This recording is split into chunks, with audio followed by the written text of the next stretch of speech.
మరణ దూత నుండి ఈ భూలోకములో ఎవ్వరూ తప్పించుకోలేరు. ఎంత కోటీశ్వరుడైనప్పటికీ కూడా, ఎంత బలాంగం ఉన్నప్పటికీ కూడా, ఎంత పలుకుబడి ఉన్నప్పటికీ కూడా, అతనికి ఎంత సెక్యూరిటీ ఉన్నప్పటికీ కూడా, మరణదూత రమ్మంటే తప్పనిసరిగా అన్నీ విడిచి ఈ భూమి మీద నుంచి మనం వెళ్ళిపోవాలి. ఒక రోజట మరణదూత కనబడిందట ఎదురింగా ఆ వ్యక్తికి.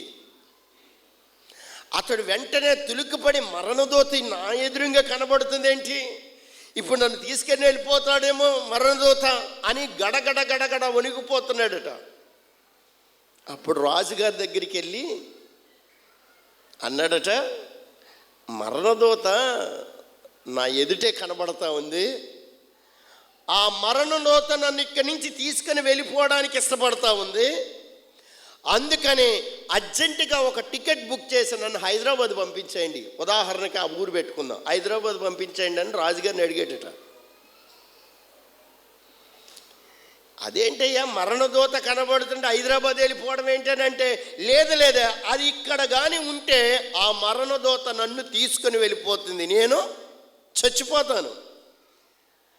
అందుకనే ఇక్కడి నుంచి నన్ను తీసుకొని వెళ్ళి, ఇక్కడి నుంచి ఆ మరణదూత తీసుకొని వెళ్ళక ముందే నేనే వెళ్ళిపోతాను అని అనగానే రాజుగారట ఆయన ఒక బండి కట్టించి పంపించాడట హైదరాబాద్. పంపించడం మాట అలాగున్నా రాజుగారికి ఒక అనుమానం వచ్చిందట. అసలు మరణదూత ఎందుకు అతన్ని అలా ఇబ్బంది పెడుతుందని వెళ్ళి మరణదూతను అడిగాడట. ఎవరో రాజుగారు అడిగాడట, మరణదూత మా ఓడిని ఎందుకు ఇబ్బంది పెడుతున్నావంటే, మరణదూత చెప్పిన సమాధానం ఏంటో తెలుసా, ఆడిని హైదరాబాదులో సిట్టింగ్ వేయాలనుకున్నాను, కానీ ఆడిక్కడెందుకు తిరుగుతున్నాడా అని ఆలోచిస్తూ ఉన్నాను. ఆడికి నాకు హైదరాబాదులో ఉంది సిట్టింగు, హైదరాబాదులో నేను ఆడిని పట్టుకోవాలి, కానీ ఇక్కడేం చేస్తున్నాడా అని ఎదురు చూస్తూ ఉన్నాను, ఏంటి ఇక్కడేం చేస్తున్నాడా అని. మరణదూత టార్గెట్ ఎక్కడా, మనోడు ఎక్కడికి వెళ్ళాడు, అక్కడికి వెళ్ళాడు. మరణదూత నుండి ఎవ్వరు కూడా తప్పించుకోలేరు. ఆ మరణదూత ముళ్ళుని విరిచి జయశీలుడిగా నిలబడిన ఒకే ఒక వ్యక్తి, ఆయనే యేసుక్రీస్తు ప్రభుల వారు.